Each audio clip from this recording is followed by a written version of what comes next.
تو میں آپ کو بتاؤں کہ 25% صرف عبادات ہے اور 75% معاملات ہے۔ عبادات جیسے نمازیں ہو گئی، یہ عبادات کے حصے میں آ گئے، روزے، حج، زکوٰۃ، یہ سب عبادات کے معاملات میں ہیں۔ لیکن معاملات میں جو ہے بہت لمبی فہرست ہے۔ تمہارے گھر کے اندر تمہارے بچوں کے حقوق، بیوی کے حقوق، ماں کے حقوق، باپ کے حقوق، پڑوسیوں کے حقوق، پھر لین دین کے معاملات، تجارت کے معاملات، قرض کے معاملات، پھر عدالت کے معاملات، فیصلوں کے معاملات، زندگی کے بہت سارے معاملات، یہ سب معاملات میں ہیں۔ اور اسی لیے فرمایا گیا کہ جو بندہ معاملات میں اچھا ہے وہی اصل دیندار ہے۔ بہت سارے لوگ کیا سمجھتے ہیں کہ یہ نمازی ہے، ہمیشہ مسجد کا پابند رہتا ہے، تو اسے دیندار ہی سمجھتے ہیں۔ ہونا تو چاہیے کہ وہ دیندار ہو، لیکن اس کے معاملات کو بھی دیکھو کہ اگر وہ معاملات میں گڑبڑ ہے، یعنی لوگوں کے پیسے کھا جاتا ہے، لوگوں سے جھوٹے وعدے کرتا ہے، یا پھر دھوکہ دھڑی کے کاموں میں ملوث ہے، تو وہ شخص دیندار نہیں ہے۔ عبادات میں تو وہ پکا نظر آتا ہے، لیکن معاملات میں کچا ہے تو اسے دیندار نہیں کہا جاتا۔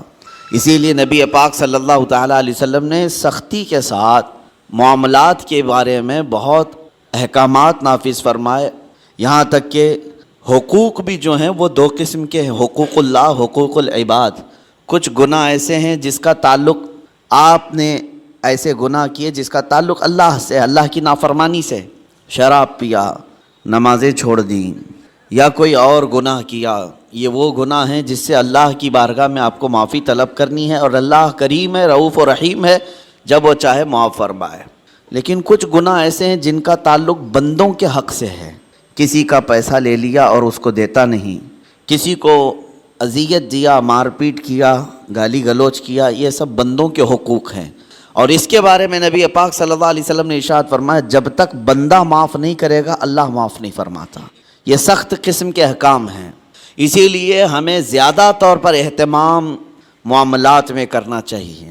آج دنیا بھر میں ہماری ایک امیج بن کر کے آ رہی ہے کہ ہم معاملات میں کچے ہوتے ہیں۔ مسلمانوں کے ساتھ لوگ لین دین بند کر چکے ہیں، تجارت کرنے میں ہچکچاتے ہیں۔ 1-2 جگہ نہیں، بہت ساری جگہوں پر میں نے یہ بات اپنے کانوں سے سنی، لوگ کتراتے ہیں۔ کیوں؟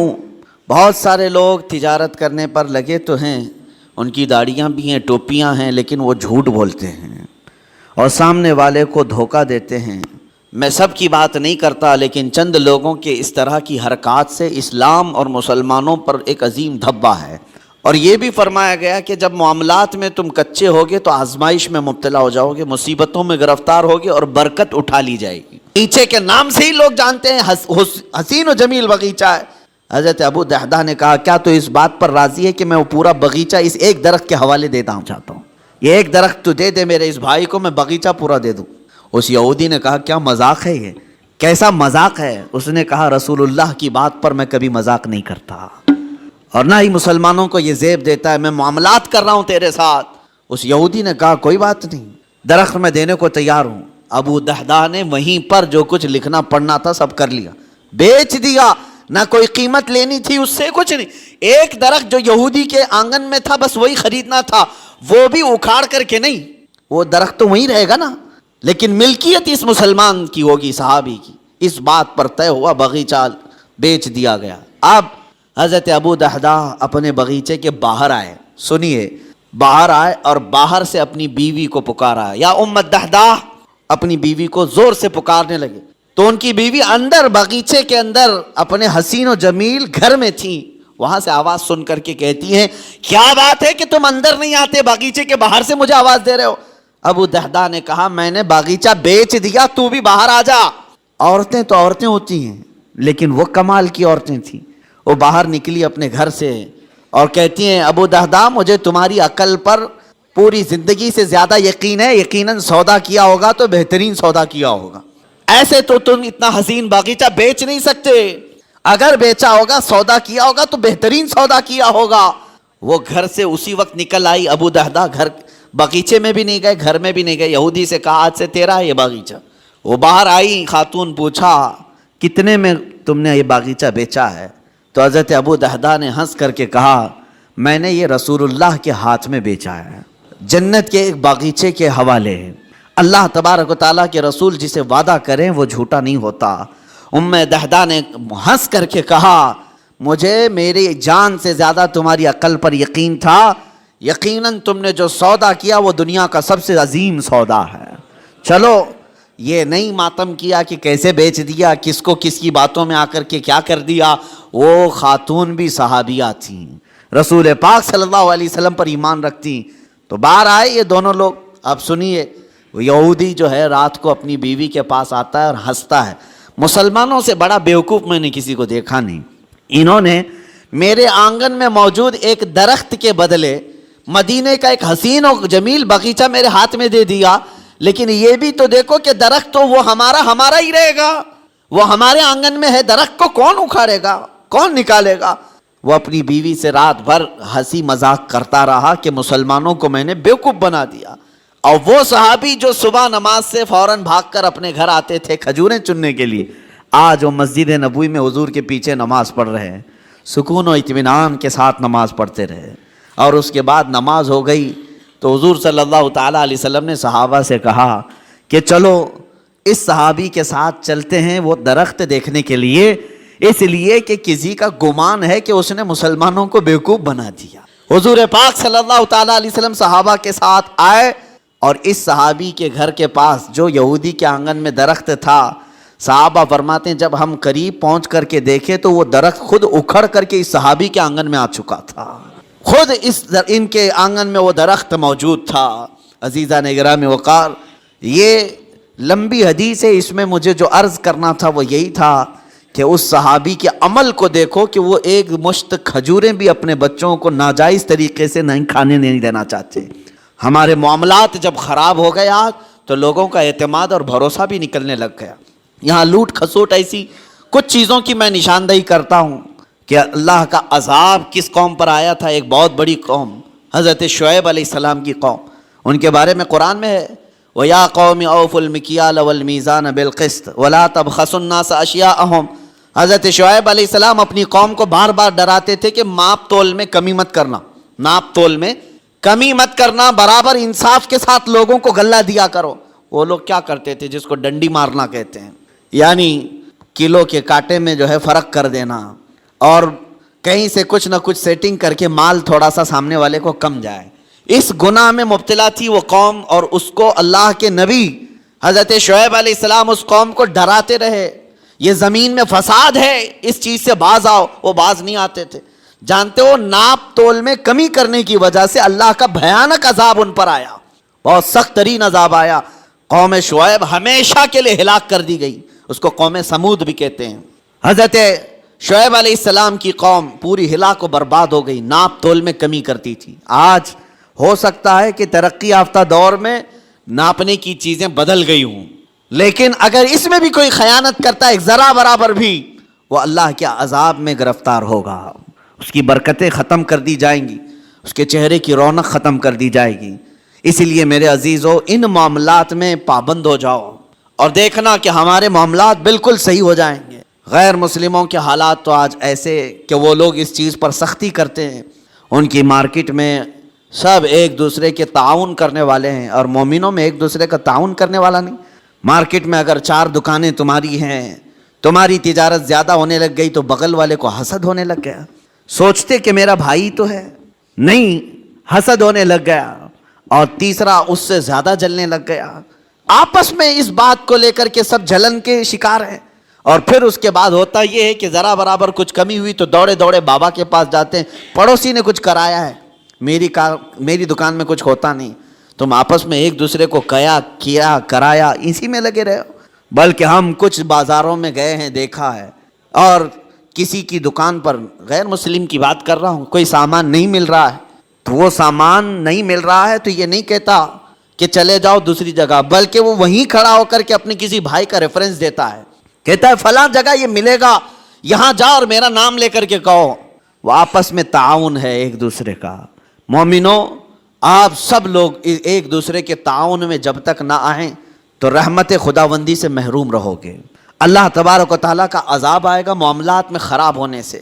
اسی لیے سود کو حرام اسی لیے کیا گیا تھا کہ دوسروں کے حق نہ مارے جائیں, دوسرا کوئی غریب سے غریب تر ہوتا جائے اور تم امیر سے امیر تر ہوتے جاؤ، یہ جائز نہیں اسلام میں۔ یہاں تک کہ غلہ جمع کر کے رکھنا اور وقت آنے کا انتظار کرنا، یہ بھی حرام ہے، حرام ہے۔ چاول کو ذخیرہ کر لیا، احتکار اس کو کہتے ہیں، اس کو جمع کر کے رکھ لیا اور سوچتا رہا کہ مارکیٹ میں چاول جب کم ہوگا تو میں اپنا غلہ باہر نکالوں گا، اور اس وقت جو 100 روپے کلو کا چاول ہوگا میں 500 روپے کا بیچوں گا۔ یہ احتکار سخت ترین حرام ہے۔ کچھ لوگ ذخیرہ اندوزی کرتے ہیں، پیاز کو، آلو کو، چاول کو، گیہوں کو، یہ جو روزمرہ کی ضروریات ہیں اس کو جمع کر کے کئی گوڈاؤن میں سیف کر دیا، اور اس کے بعد مارکیٹ پر نظر رکھتے رہتے، مارکیٹ میں جب یہ چیزیں کم ہوں گی ہم اپنا غلہ باہر نکالیں گے۔ اسلام میں یہ جائز نہیں۔ بندوں کے حقوق مارنا یہ معاملات کی خرابی ہے، احتکار جائز نہیں ہے۔ اسی طرح میرے عزیزو، چند باتیں جو ہمارے ساتھ ہو رہی ہیں، جھوٹ بولنا۔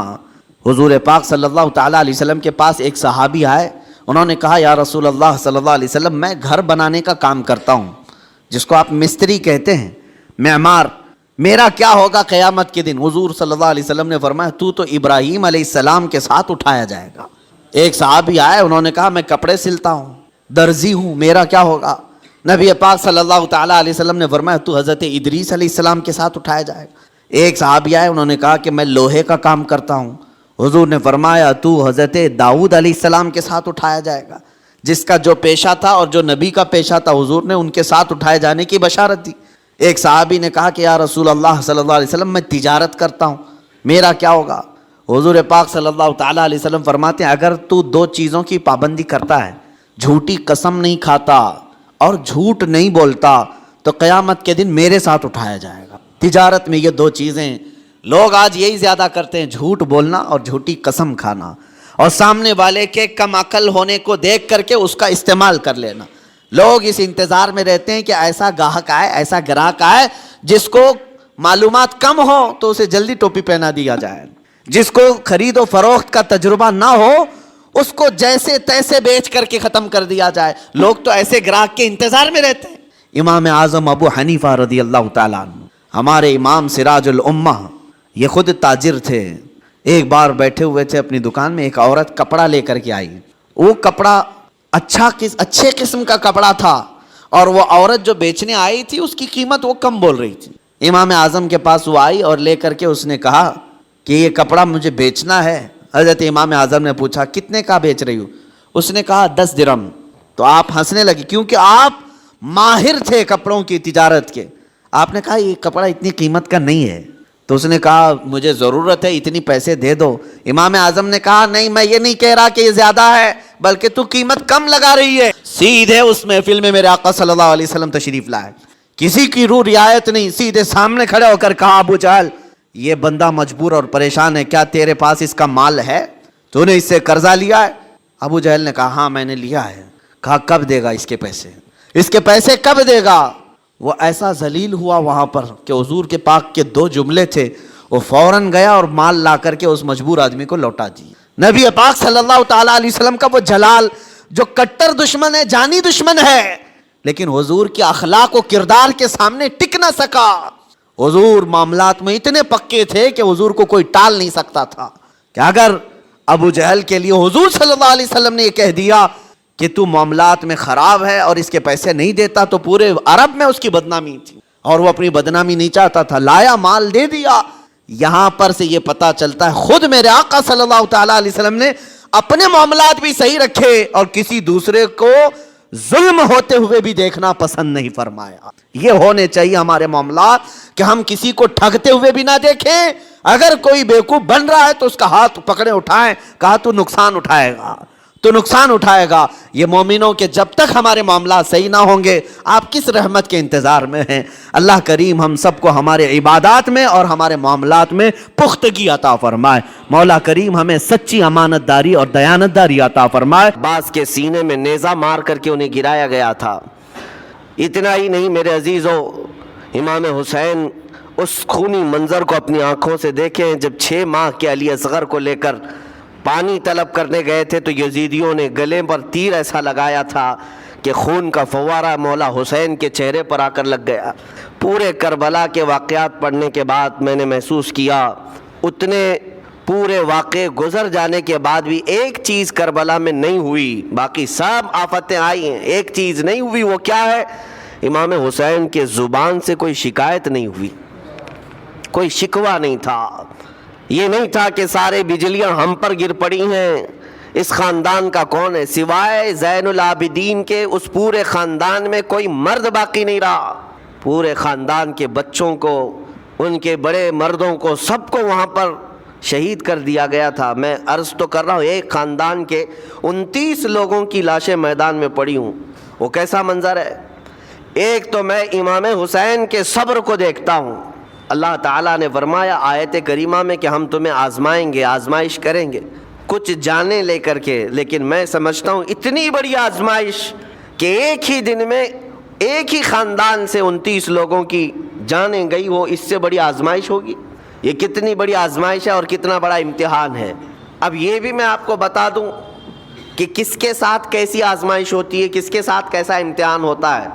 آپ کو سردی بخار دے کر کے آزمایا جاتا ہے، کسی اور کو کچھ اور بیماریاں دے کر، یا کسی اور کو کسی اور مصیبت کے ذریعے سے، لیکن یہ آزمائش کی جو کیٹیگری ہے وہ کیسے طے ہوتی ہے پتہ ہوں؟ میرے آقا صلی اللہ تعالیٰ علیہ وسلم نے فرمایا جس کا ایمان جتنا بلند ہوگا ویسی ہی آزمائش آئے گی۔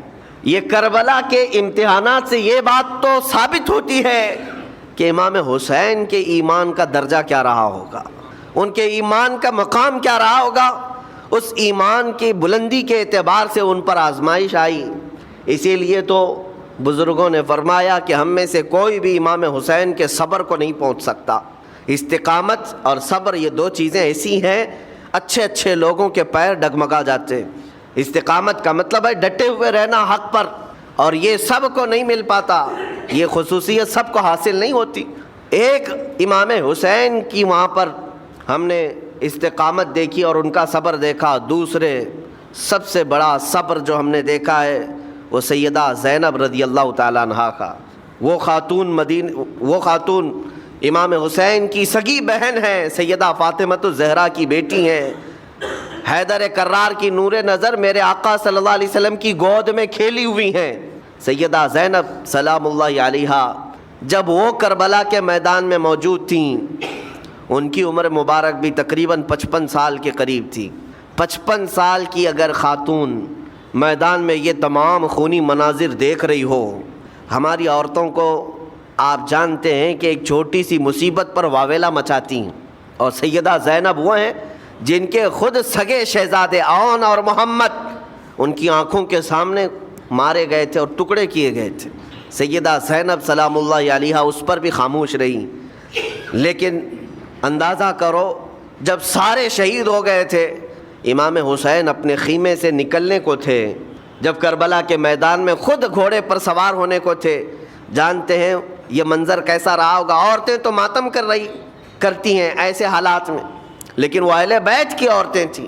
سیدہ زینب خود کھڑی ہوئیں اور اپنے خیمے میں امام حسین کو لے گئیں۔ ایک صندوق تھا پرانا، اس کو کھول کر کے اس میں سے ایک جبہ نکالا اور کہا میری ماں نے مجھے یہ وصیت کی تھی کہ جب حسین میدان میں اترنے کی اس کی باری آئے تو اس دن ہو سکتا ہے وہ مجھے یاد کرے، زینب اگر تو اس دن باقی رہے، تو اس دن زندہ رہے تو اپنے ہاتھوں سے یہ حسین کو جبہ پہنانا۔ سیدہ زینب سلام اللہ علیہا انہوں نے خود اپنے ہاتھوں سے امام حسین کو یہ لباس پہنایا۔ کیا اس مقام پر کوئی اتنی طاقت رکھتا ہے کہ پورا گھر لٹ گیا ہو اور اپنے سگے بھائی کو جبہ پہنا کر کسی شادی میں نہیں، پھر جنگ کے میدان میں اتار رہے ہو؟ اس خاتون کے استقامت پر لاکھوں سلام۔ سیدہ زینب سلام اللہ علیہا وہ معمولی خاتون نہیں ہے، صبر کا پہاڑ تھیں۔ میں آپ کو بتاؤں، مصیبت کے وقت ایک بار کسی کا قتل ہو جائے تو وہ ایک موت ہے، لیکن یہاں پر کربلا کے میدان میں سیدہ زینب جتنی موتیں دیکھ رہی تھی، ہر موت پر ایک موت کی تکلیف ہے، ہر موت پر ایک موت کی تکلیف، لیکن وہ صابرہ و شاکرہ رہیں۔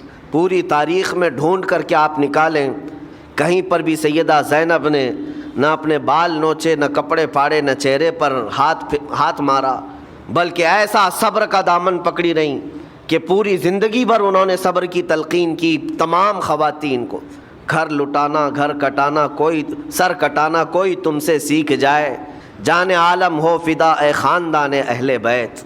امام زمن فاضل بریلوی رحمۃ اللہ علیہ نے فرمایا ہے، سر کٹانا، گھر لٹانا کوئی تم سے سیکھ جائے، جان عالم ہو فدا اے خاندان اہل بیت۔ عزیزان گرامی وقار، یہاں پر ان حالات کے بعد میں آپ کو ایک بات ضرور کہنا چاہوں گا، مصیبتیں ہمارے گھر بھی آتی ہیں، آفتیں تکلیفیں ہمارے گھر بھی آتی ہیں، لیکن کیا ہم ان مصیبتوں کا سامنا کرتے ہیں، استقبال کرتے ہیں؟ نبی اکرم صلی اللہ تعالیٰ علیہ وسلم نے تو ارشاد فرمایا، مومن کو جب مصیبت آتی ہے تو اس کے لیے وہ نعمت ہے، دو چیزوں میں سے ایک چیز ہوگی اس کے ساتھ، اگر بخار بھی آئے، میرے آقا فرماتے ہیں اگر بخار بھی آیا ہے تو دو باتوں میں سے ایک بات ہوگی اس کے ساتھ، یا تو رب تبارک و تعالیٰ اس کے گناہ معاف کرے گا یا تو اس کے درجے کو بلند کرے گا۔ مصیبت اگر آئے تو ایک بات یاد رکھنا، رب تبارک و تعالیٰ اپنے محبوب بندوں کو، پسندیدہ بندوں کو آزمائش میں ڈالتا ہے، ورنہ جو لوگ یہ سمجھتے کبھی طبیعت خراب ہی نہیں ہونا چاہیے تو فرعون بن جاتے ہیں ایسے لوگ۔